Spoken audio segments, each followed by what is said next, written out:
नमस्कार दोस्तों, गार्गी क्लासेस पर आपका स्वागत है। डेट आज के 18 मई 2022। देख लेते हैं इंडियन एक्सप्रेस की इंपॉर्टेंट न्यूज़ जो भी हम इस वीडियो में डिस्कस करने वाले हैं। फर्स्ट न्यूज़ है अर्बन हीट आइलैंड से रिलेटेड। ये आप इमेज देख सकते हो। यूएसए का इको स्ट्रेस करके एक सैटेलाइट इमेज लेने के लिए सैटेलाइट लॉन्च किया हुआ है जो कि थर्मल इमेजिंग करता है। तो यहाँ पर आप देखो कि एनसीआर के आसपास के एरिया में पानीपत, गोहना, जिंद, भिवानी, रोहतक, सोनीपत और ये दिल्ली मेन। यहाँ पर आप देखो रेड कलर दिखाया हुआ है जो ये शो करता है कि यहाँ पर टेम्परेचर रात को कितना ज़्यादा था, जबकि इन्हीं एरियाज़ के पास में ये ब्लू वाला जो कलर है, ग्रीन वाला जो कलर है, ये हम देख रहे हैं, ये शो करता है कि यहाँ पर टेम्परेचर बहुत कम था। ये रात की इमेजिंग ली हुई है। तो ये 12,350 स्क्वायर किलोमीटर एरिया में नॉर्थ वेस्टर्न दिल्ली में जब ये पूरा चेक किया गया, मतलब ये जब डिटेल ली गई तो पता पड़ा कि urban heat island, that means जहाँ पर ज़्यादा पॉपुलेशन रह रही है, जहाँ पर ग्रीन कवर बहुत कम है, वहाँ टेम्परेचर बहुत ज़्यादा हो चुका है। ठीक है, जबकि आसपास के जो गाँव वाले छोटे छोटे पैचेज है वहाँ पर ठंड ज़्यादा है या फिर इनके कंपैरिजन में बहुत ठंड है। टेम्परेचर डिफरेंस देखो आप कि एक ही टाइम पे दो जगह के बीच में डिफरेंस है 20 डिग्री सेंटीग्रेड। इसीलिए इनको क्या बोल दिया, अर्बन हीट आइलैंड। इसका मतलब क्या हो गया, अर्बन हीट आइलैंड का मतलब लोकलाइज्ड एंड टेम्परेरी फिनोमेना होता है ये। ठीक है, लोकलाइज्ड मतलब पर्टिकुलर एक लोकेशन पे, टेम्परेरी मतलब परमानेंट नहीं है। अगर मौसम बदल गया तो ये भी चीज़ बदल जाती है। ठीक है, और इसमें आप देखो कुछ पॉकेट्स हैं, कुछ एरियाज़ हैं वो हाई टेम्परेचर एक्सपीरियंस करते हैं as compare to surrounding areas. और आसपास के एरियाज़ में क्यों टेम्परेचर कम है, क्योंकि आसपास में ग्रीनरी अच्छी खासी है। ठीक है, और ये जो एरियाज़ है जहाँ पर ये रेड कलर दिखा रखा है, ये यहाँ पर ये इनको बोल रहे हैं हम कॉन्क्रीट जंगल्स। ठीक है, तो ये टेम्परेचर वेरिएशन आप देखो कितना ज़्यादा है। ठीक है, इसीलिए इनको क्या बोल दिया कि ये छोटे छोटे आइलैंड्स बन गए जहाँ के टेम्परेचर बहुत ज़्यादा है, अर्बन हीट आइलैंड्स। ये कॉन्सेप्ट बहुत इंपॉर्टेंट है, जीएस पेपर 1 में मेंस में आ सकता है ये क्वेश्चन। इसके अलावा ग्रीन कैसे हेल्प करता है, जैसे ग्रीन बेल्ट हैं, प्लांट्स हैं, ट्रीज़ हैं, देखो इनमें ट्रांसपिरेशन होता है, टेम्परेचर राइज होता है, तो हीट को रेगुलेट करने के लिए पेड़ों से जो वेपर है, वाटर वेपर है, वो रिलीज़ होती है। ठीक है ना, तो आसपास के टेम्परेचर को कंट्रोल करने में हेल्प मिलती है। पर अर्बन एरियाज़ में ग्रीन कवर कम होता है, तो ऐसे में वहाँ पर जो नेचुरली टेम्परेचर रेगुलेशन होना चाहिए वो नहीं हो पाता। तो ऐसे में वहाँ पर हीट ज़्यादा हो पाती है। और अगर होता भी है थोड़ा बहुत टेम्परेचर कंट्रोल की बात करें हम सिटीज़ में, तो वो मैन मेड होती है, नेचुरल नहीं हो पाती, क्योंकि वही बात है, ग्रीन कवर कम है। बिल्डिंग का कंस्ट्रक्शन कुछ इस तरीके से होता है, कंक्रीट या ग्लास इस तरीके की यूज़ होते हैं जो डार्क कलर्ड होते हैं। अब डार्क कलर तो आपको पता है हीट ज़्यादा एब्जॉर्ब करता है। ठीक है, इसके अलावा कैसे हम इस हीट लोड को रिड्यूस कर सकते हैं, तो इसका एक ही तरीका बताया है कि अर्बन एरियाज़ में देखो, एक तो ग्रीन कवर एक्सपेंड करने की ज़रूरत है, साथ में जो भी कंस्ट्रक्शन मटेरियल यूज़ हो वो इस तरीके का होना चाहिए जो कि हीट रेजिस्टेंट हो। इसके अलावा टेरेस जो है, छतें जो हैं, उन पर भी आप इस तरीके की किचन गार्डनिंग कर सकते हो, छोटे छोटे गार्डन बनाए जा सकते हैं। कलर ऐसा यूज़ करो जिससे कि जो सनलाइट आ रही है उसको रिफ्लेक्ट कर सके, ना कि एब्जॉर्ब करे। तो बोलिए ये कुछ ऑप्शंस हैं। बाकी सिटीज़ का हाल तो हमें भी पता है क्या हाल है। जैसे दिल्ली की हम बात करें तो 15 मई की बात है, नजफगढ़ और मुंगेशपुर दिल्ली ने रिकॉर्ड किया था maximum temperature 49.2 degree centigrade. Mayur Vihar में कितना क्या हुआ, ये सारी चीज़ें तो आप खुद देख सकते हो। डिफरेंस जो आ रहा है वो ओवरऑल बताया जा रहा है 15 से 20 डिग्री सेंटीग्रेड का डिफरेंस आ रहा है। किस किस के बीच में, अर्बन हीट आइलैंड और आसपास की जो रूरल सराउंडिंग थी वहाँ। ठीक है, आगे चलते हैं। नेक्स्ट है बुद्धिस्ट कनेक्शन कैसे हो सकता है वाडनगर या वडनगर जो है गुजरात में। ठीक है, तो अभी क्या है, हमारे प्राइम मिनिस्टर नरेंद्र मोदी जी लुम्बिनी की विज़िट पे गए हुए थे, वहाँ पर जो इनॉग्रेशन किया है, ठीक है, लुम्बिनी में सेंटर का बुद्धिस्ट लर्निंग के लिए, तो बोले उसमें अपना खुद का लिंक भी बताया जहाँ खुद से ये इलेक्ट होकर के आते हैं। ठीक है, तो बेसिकली ये वडनगर वाला जो एरिया है ना, इसमें दो साइट्स की बात की जा रही है। एक तो वडनगर अम्बा घाट है और एक अंबाजी कोठा लेक। ये दो ऐसे एरियाज़ है जहाँ पर archaeological survey of India excavation कर रहा है, खुदाई कर रहा है। ठीक है, तो ये दोनों नाम गुजरात में है, याद रखना पहली चीज़ तो। इसके अलावा यहाँ पर अभी देखा जाए ना तो 20,000 के लगभग कुछ ऐसे आर्टफैक्ट्स मिले हैं जिनमें कुछ शेप में बनी हुई कुछ अलग अलग ऑब्जेक्ट्स मिले हैं। ठीक है, जिनकी डेटिंग बताई जा रही है 2nd सेंचुरी एडी। और अभी तक देखा जाए तो इस जो स्तूप जो बनते हैं, स्तूप जिस तरीके से एलिप्टिकल शेप में इस तरीके से डोम जो बने हैं वो भी मिले हैं। ठीक है, इसके अलावा एक मतलब छोटे, ज़्यादा बड़े नहीं है, 130 सेंटीमीटर 2x2 मीटर के इस तरीके से। और उससे ये जो स्तूप बने हुए हैं उसके चारों तरफ में दीवारें भी बनी हुई है। जैसे सांची का स्तूप देखते हैं तो उसके चारों तरफ वो जो प्रदक्षिणा पथ होता है ना, जिसके चारों तरफ परिक्रमा लगाने के लिए ऑप्शन रहता है, इस तरीके की एलिमेंट्स हैं वो निकले हैं इधर। ठीक है, इसके अलावा बुद्धिस्ट मोंग जो अपने हाथों में बाउल्स रखते हैं, क्योंकि भिक्षु, बुद्धिस्ट भिक्षु होते हैं ना, ठीक है, जो कि एक तरीके से समाज में जाकर के मांगते हैं, मांग करके अपना पेट भरते हैं, तो वो कॉन्सेप्ट जो है, तो ऐसे में बुद्धिस्ट बाउल जो हैं वो भी मिले हैं कुछ। और टेराकोटा से बनी हुई कुछ सील्स भी मिली हैं। ठीक है, और सील जो मिली हैं, सील का मतलब कुछ ऐसी ऑब्जेक्ट मिली है जिनके ऊपर लिखा हुआ क्या है, नमासार वाग्याया। ठीक है, नमासार वाग्याया, that means salutation to the Buddha, Gautam Buddha को सैल्यूट करने का इस तरीके की पोजीशन इनकारनेटेड मिली है या फिर यूँ बनी हुई मिली है। ठीक है, इसके अलावा एक फेस शेप्ड पेंडेंट भी मिला है जिसमें इस तरीके के स्ट्रक्चर से आइडिया लगता है कि जो ट्रिपल प्रिंसिपल जो गौतम बुद्धा ने दिए, ठीक है, त्रिपिटक वाला जो कॉन्सेप्ट है, ठीक है, त्रितत्व का जो कॉन्सेप्ट है उसका सिंबलाइज करने के लिए, तो त्रितत्व है। और ये वर्ड है ना, ये ध्यान रख लेना दोनों, ठीक है, किस मतलब रिलीजन से रिलेटेड है, तो बुद्धिज्म इसका आंसर हो जाएगा।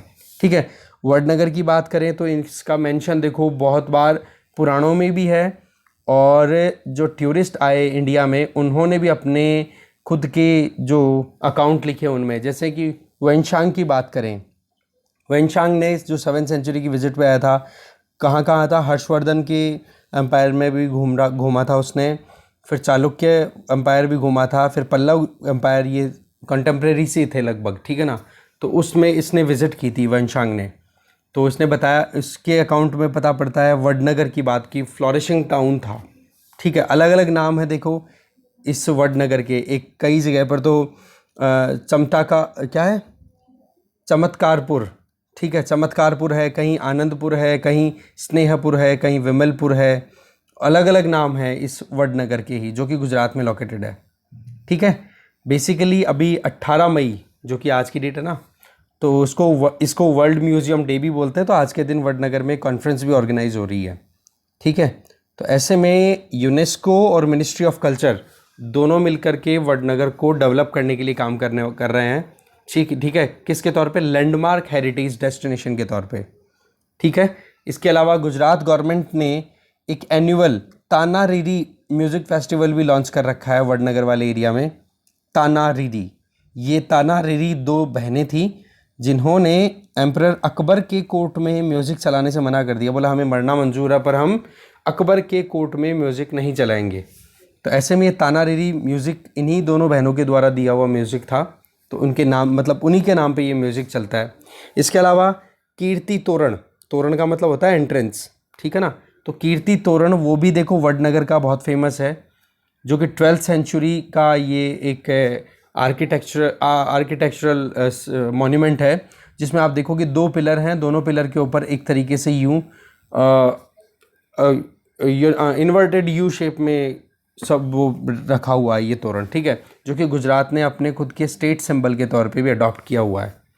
ठीक है, तो ओवरऑल आप देख सकते हो वडनगर की रेलेवेंस। ओके, आगे चलते हैं। नेक्स्ट आर्टिकल है, एयर पॉल्यूशन की वजह से जो डेथ्स हुई हैं उनमें इंडिया ने टॉप किया है। ठीक है, तो बेसिकली 2019 का ये डेटा है जिसमें बताया जा रहा है कि 16.7 लाख डेथ्स हुई हैं इंडिया में केवल एयर पॉल्यूशन की वजह से, या फिर ये कह दो कि 2019 में जितनी भी डेथ्स हुई थी उनमें 17.8% केवल एयर पॉल्यूशन की वजह से हुई थी। और ये एक पेपर पब्लिश हुआ है, द लैंसेट प्लेनेटरी हेल्थ, ये पब्लिकेशन है, इसमें पेपर पब्लिश हुआ है। और ग्लोबली अगर देखें तो एयर पॉल्यूशन की वजह से 66.7 लाख डेथ्स हुई हैं। अब आप देख लो कि 16.7 लाख डेथ तो केवल इंडिया में हुई है। तो ये रिपोर्ट जो है वो सीधा हाईलाइट करती है कि हमें एयर पॉल्यूशन को कितना ज़रूरी है कि कंट्रोल करना है हमें। और ओवरऑल पॉल्यूशन की बात करें, जिसमें एयर पॉल्यूशन खुद भी आ गया, या फिर कोई भी केमिकल हैजार्डस केमिकल है उसकी वजह से, या फिर कोई लेड पोल्यूशन है उसकी वजह से। सो ओवरऑल पोल्यूशन की वजह से जो डेथ हुई है ग्लोबली 2019 में वो थी 90 लाख। तो इसका मतलब क्या हो गया कि हमें कहीं ना कहीं इन पोल्यूशन वाली इश्यूज़ को रोकना ज़रूरी है, नहीं तो प्रॉब्लम बढ़ती चली जाएगी। डेथ किसकी वजह से हुआ? एम्बियंट एयर पोल्यूशन, जिसकी वजह से 45 लाख डेथ हुई है। ग्लोबल है, ठीक है ना, ये ध्यान रखना, ग्लोबली बात कर रहे हैं हम। 45 लाख डेथ्स तो एम्बियंट का मतलब हो गया आसपास के एनवायरनमेंट में जो एयर पोल्यूशन था। और इसके अलावा हैजार्डस केमिकल पोल्यूशन की वजह से 17 लाख और लेड पोल्यूशन की वजह से 9 लाख डेथ्स हुई हैं। ये डेटा है 2019 का। इंडिया में सबसे ज़्यादा डेथ किसकी वजह से हुई है? पार्टिकुलेट मैटर 2.5, इसकी वजह से लगभग 9.8 लाख डेथ्स हुई हैं। ठीक है। हाउस होल्ड एयर पोल्यूशन, घरों के अंदर जो हम जलाते हैं, बायोमास लकड़ी जलाई या फिर मान लो गाय के गोबर के थेपले हैं, गरिंडे हैं, वो जलाए, ठीक है, उसकी वजह से 6.1 लाख डेथ्स हुई है। इसके अलावा डेथ्स जो है पोल्यूशन की वजह से वो और ज़्यादा बढ़ जाती है जब गरीबी की बात ऐड हो जाए। भाई सीधी सी बात है, गरीब है तो वो एनर्जी सिक्योरिटी के लिए किस पे रिलाई करेंगे? एलपीजी कनेक्शन लेना तो बहुत दूर की बात है। उज्ज्वला स्कीम ने फिर भी कोशिश की बट रिजल्ट इतने फेवरेबल नहीं है। ठीक है। इसके अलावा ये पुअर्टी के साथ एसोसिएटेड जो डेथ रेट है वो थोड़ी सी डाउन हुई है।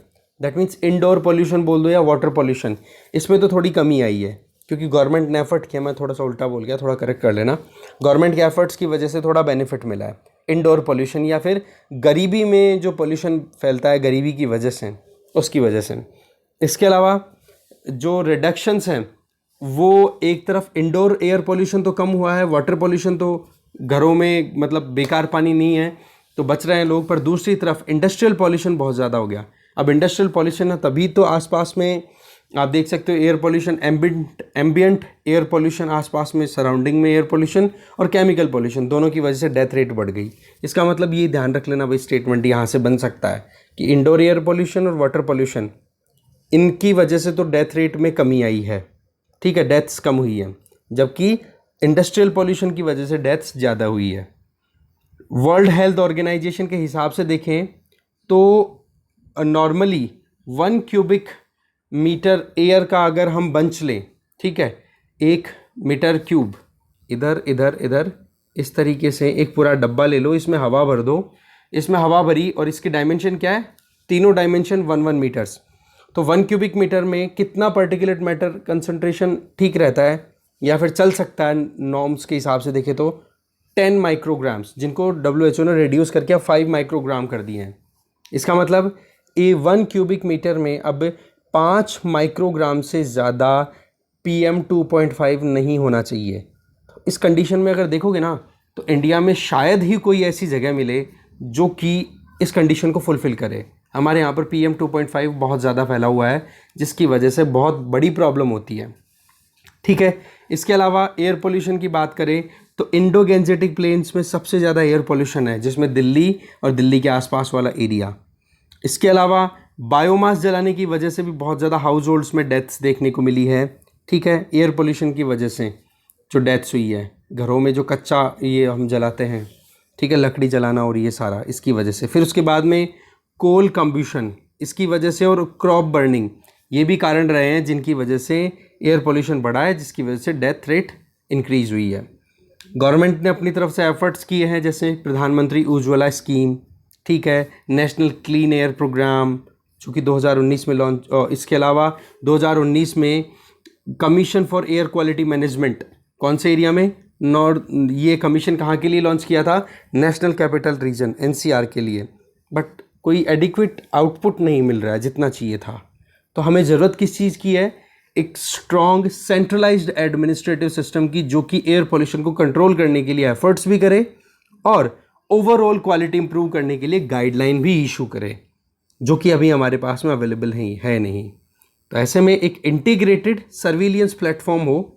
अब इंटीग्रेटेड में सीधी सी बात है कि पोल्यूशन किस वजह से हो रहा है, पोल्यूशन के कारणों के बारे में पता पड़े और पोल्यूशन के कॉन्सिक्वेंसेस क्या है, हेल्थ वाला जो इशू है, इनको एकदम प्रॉपर सर्विलियंस में लाना ज़रूरी है। इसीलिए लोगों में अवेयरनेस आएगी, नहीं तो फिर वही चीज़ है कि डेथ हो रही है, डेथ कल हुई, 5-10 दिन 15 दिन याद रख लो, फिर बाद में आगे कंटिन्यू करो अपनी लाइफ को, पर उस डेथ का कारण जब तक हम नहीं अच्छे से समझ पाएंगे या समझा नहीं पाएंगे तो प्रॉब्लम होगी। तो ऐसे में जो पॉपुलेशन इस तरीके के पोल्यूशन से इंटरेक्ट हो रही है या ओपनली आमना सामना हो रहा है या हम जो एनकाउंटर कर रहे हैं, तो उसमें बायोलॉजिकल और एनवायरमेंटल मॉनिटरिंग तो होनी चाहिए, और साथ में रिस्क कितना बढ़ रहा है वो भी हमें पता होना चाहिए। इससे क्या होगा, जो ऑलरेडी सरकार के द्वारा हेल्थ प्रोग्राम्स चलाए जा रहे हैं ना, उनको हम और इफ़ेक्टिवली इम्प्लीमेंट कर सकें, जिससे कि मैटरनल या चाइल्ड हेल्थ पे जो स्ट्रेस क्रिएट हो रही है वो रिड्यूस हो सके, या फिर जो नॉन कम्युनिकेबल डिजीज़ जैसे कैंसर, डायबिटीज़, ये प्रॉब्लम भी बढ़ रही है आजकल बहुत ज़्यादा, हाइपरटेंशन, तो इनको भी रोका जा सके। इसके अलावा लेड पोल्यूशन की बात करें तो लगभग 9 लाख लोगों की डेथ हुई है, ये ग्लोबली बताया गया है लेड पोल्यूशन की वजह से। पहले तो क्या था कि पेट्रोल जो था वो लेडेड पेट्रोल आता था, तो उसको तो करेक्ट कर दिया, चलो ठीक है, अब अनलेडेड पेट्रोल आता है, तो जो भी पेट्रोल व्हीकल्स फ्यूम छोड़ते हैं, ठीक है, साइलेंसर से, तो उसमें से आपको इतनी प्रॉब्लम नहीं मिलेगी कि हाँ पेट्रोल की वजह से। पर जो ई वेस्ट है ना, जिसको प्रॉपरली मैनेज नहीं किया जा रहा, जैसे कि लेड एसिड बैटरीज, जो ये बैटरी आती है कारों में, बाइक्स में डलती है, ठीक है, वो लेड एसिड बैटरी होती है, जिसमें अगर खुला छोड़ दिया जाए तो फिर बाद में वो एनवायरनमेंट में मिक्स हो जाती है किसी भी वजह से, चाहे पानी के साथ मिक्स हो या फिर किसी और तरीके से हमारे फूड चेन में एंटर हो जाए, तो वो प्रॉब्लम क्रिएट करता है, या फिर फ्यूम की तरह हवा में मिक्स हो जाए। इसके अलावा पॉटरी, ग्लेज्ड, या हर जगह पे जहाँ पर भी लेड यूज़ होता है, जैसे घरों में हम जो पेंट यूज़ करते हैं ना, उसमें भी लेड पोल्यूशन होता है, ठीक है, तो ऐसे में इनसे भी बचना हमारी ज़रूरत है। ओवरऑल ग्लोबली देखा जाए तो 80 करोड़ चिल्ड्रन हैं, जिनमें से लगभग 27.5 करोड़ तो केवल इंडिया से हैं। उनके ब्लड टेस्ट कराया गया तो पता पड़ा कि जो स्टैंडर्ड लेवल फिक्स किया हुआ था 2021 में, क्या कि आपके ब्लड का 1 डेसीलीटर लो, उसमें 5 माइक्रोग्राम से ज़्यादा लेड नहीं होना चाहिए, तो बोला उससे भी ज़्यादा लेड मिला 80 करोड़ बच्चों के ब्लड सैंपल में, जो कि यूएसए के centre for disease control and prevention ने गाइडलाइंस को रिवाइज करते हुए क्या कहा है कि अब जो लेड कंसंट्रेशन है वो 3.5 माइक्रोग्राम पर डीएल से ज़्यादा नहीं होना चाहिए। इसका मतलब आप समझ लो कि कितने और छोटे बच्चे होंगे जिनके ब्लड में लेड कंटेमिनेशन मिलेगी। तो बोले ये चीज़ें शो क्या कर रही हैं कि पोल्यूशन बहुत ज़्यादा बढ़ रहा है, जिसकी वजह से डेथ है जो बढ़ती ही चली जा रही है। अगला आर्टिकल है कोल ब्लॉक केसेस से रिलेटेड। देखो 1990 का वो टाइम जब हमने एलपीजी पॉलिसी अडॉप्ट की थी, तो वो वक्त ऐसा था जिस टाइम पर ज़्यादातर कोल ब्लॉक्स जो थे वो गवर्नमेंट के हाथों में थे। तो गवर्नमेंट ने अपनी तरफ से कोई पॉलिसी फॉर्मुलेट तो की नहीं, बस एक ऑप्शन ओपन कर दिया कि भाई अब प्राइवेट सेक्टर की एंटिटीज़ भी इन कोल ब्लॉक्स को, कोल की माइंस को, या कोल जहाँ से निकल रहे हैं कोयला, बोलो उस एरिया को ख़रीद सकते हैं, खुद के प्रोडक्शन के लिए यूज़ कर सकते हैं। तो ऐसे में शुरुआत होती है एक तो कि जो कोल इंडिया लिमिटेड है, और दूसरी है सिंगरेनी कॉलरीज कंपनी लिमिटेड। बोला इन दोनों कंपनियों के अलावा जितने भी बचे हुए कोल ब्लॉक हैं जहाँ से कोल माइनिंग हो रही थी, या फिर वो मतलब कोल ब्लॉक आइडेंटिफाइड थे, तो बोला इन कोल ब्लॉक्स का ऑक्शन किया जाए, और प्राइवेट कंपनीज अगर इन कोल ब्लॉक को ख़रीदना चाहे तो ख़रीद सकती हैं। तो ऐसे में 143 कोल ब्लॉक्स आइडेंटिफाई हुए थे, जो कि टाइम के साथ में बढ़ते बढ़ते 216 हो गए थे। इसका मतलब 216 कोल ब्लॉक का ऑक्शन होना था। अब देखो हमारे यहाँ पर इलेक्ट्रिसिटी जो थी वो मेनली इलेक्ट्रिसिटी के लिए यूज़ होता था, या फिर इंडस्ट्रीज़ में, और सारा गवर्नमेंट का पूरा सिस्टम चलता था पब्लिक सेक्टर अंडरटेकिंग के अंडर में। पर जैसे जैसे टाइम बीतता है तो गाइडलाइंस प्रॉपर ना तो शुरू में थी, पर 1993, फिर 1998, फिर 2003 ऐसे गाइडलाइंस भी रिपीट होती रही कि भाई कोल ब्लॉक कैसे इशू होंगे, कौन कितना कोल निकाल सकता है, क्या पर्पज़ होगा कोल का, वो उस तरीके की गाइडलाइंस रिवाइज होती रही 2003 तक। अब 1993 से लेकर के 2005 तक की बात करें तो 70 कोल माइंस तो देखो अलोकेट कर दी थी प्राइवेट सेक्टर को। फिर 2006 से 2010 के बीच में लगभग 146 कोल ब्लॉक हैं और अलोकेट कर दिए गए। तो ऐसे ओवरऑल देखा जाए तो फाइनल लिस्ट जब तक तैयार हुई तब तक ये हो गया था कि 194 कोल ब्लॉक्स हैं वो अपने हिसाब से अलोकेट हो चुके हैं, और कुछ डी अलोकेट भी किए गए थे। क्यों? क्योंकि प्रॉपर काम नहीं कर पाए थे। सो ओवरऑल ये प्रोसेस था ना, अप डाउन चलता रहा कोल ब्लॉक्स का। फिर मार्च 2022 में एक ड्राफ्ट रिपोर्ट है ना वो लीक होती है, और वो ड्राफ्ट रिपोर्ट किसकी थी?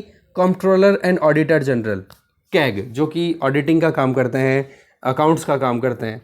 तो उनके हिसाब से जब ये डेटा रिलीज हुआ ना, उनकी ये रिपोर्ट, इसमें क्या था कि जो एक्सचेकर मतलब गवर्नमेंट को इन कॉल ब्लॉक के ऑक्शन में लगभग 10.76 लाख करोड़ का नुकसान हुआ है। कारण कि बोले ये जो कॉल ब्लॉक ऑक्शन हुआ इसमें बहुत ज़्यादा धांधली थी।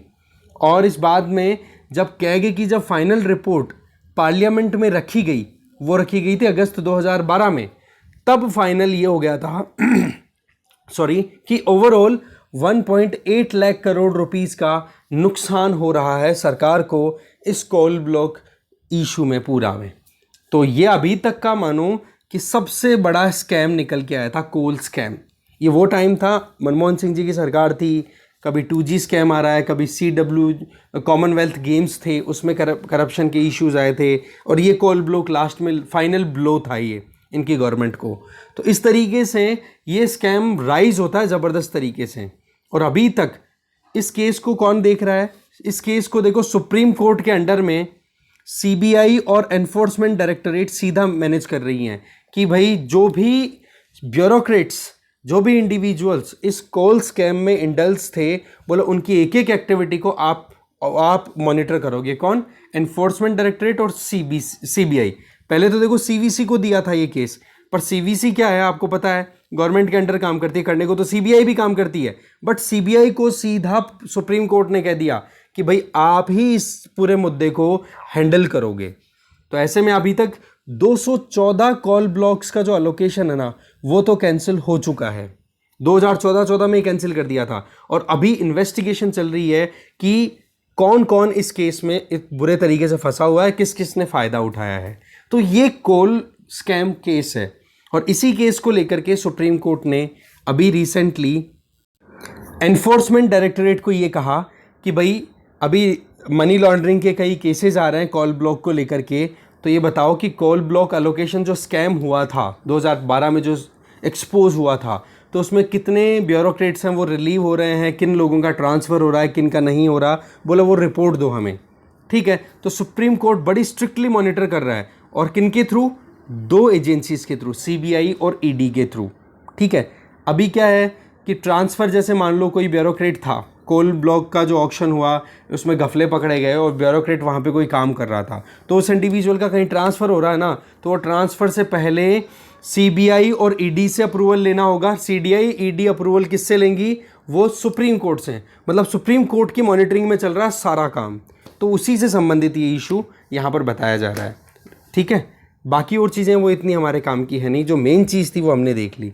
इसमें जो अटल बिहारी वाजपेयी जी की सरकार थी वो भी आ रही है बीच में, क्योंकि 1993 से लेकर के 2012 तक का इशू हम डिस्कस कर रहे हैं, 2010 तक का इशू हम डिस्कस कर रहे हैं, तो बीच में वो भी आ गई सरकार। ठीक है, PV नरसिम्हा राव सरकार का टाइम भी आ गया। ठीक है, इसके अलावा बीच में जो कोalition गवर्नमेंट्स थी वो भी आ गई, और मनमोहन सिंह जी के दोनों टेन्योर आ गए।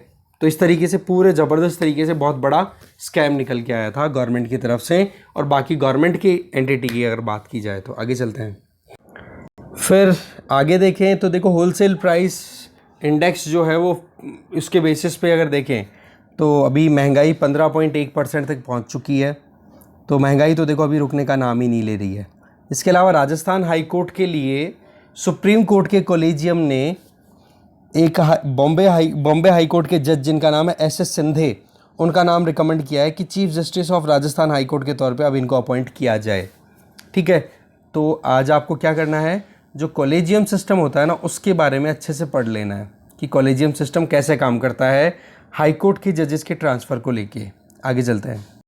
नेक्स्ट न्यूज़ है, देखो गवर्नमेंट जो है वो ई श्रम पोर्टल जो कि लेबर मिनिस्ट्री के द्वारा लॉन्च किया गया था, जिसका मेन काम क्या था कि अनऑर्गेनाइज सेक्टर में जो लोग भी काम कर रहे हैं उन लोगों का रजिस्ट्रेशन हो, एनरोलमेंट हो, जिससे कि वो सोशल सिक्योरिटी बेनिफिट्स ले सकें, जैसे हेल्थ इंश्योरेंस हो गया, या फिर हेल्थ बेनिफिट हो गए, या फिर पेड लीव का कुछ ऑप्शन निकल के आए, वो सारी चीज़ें।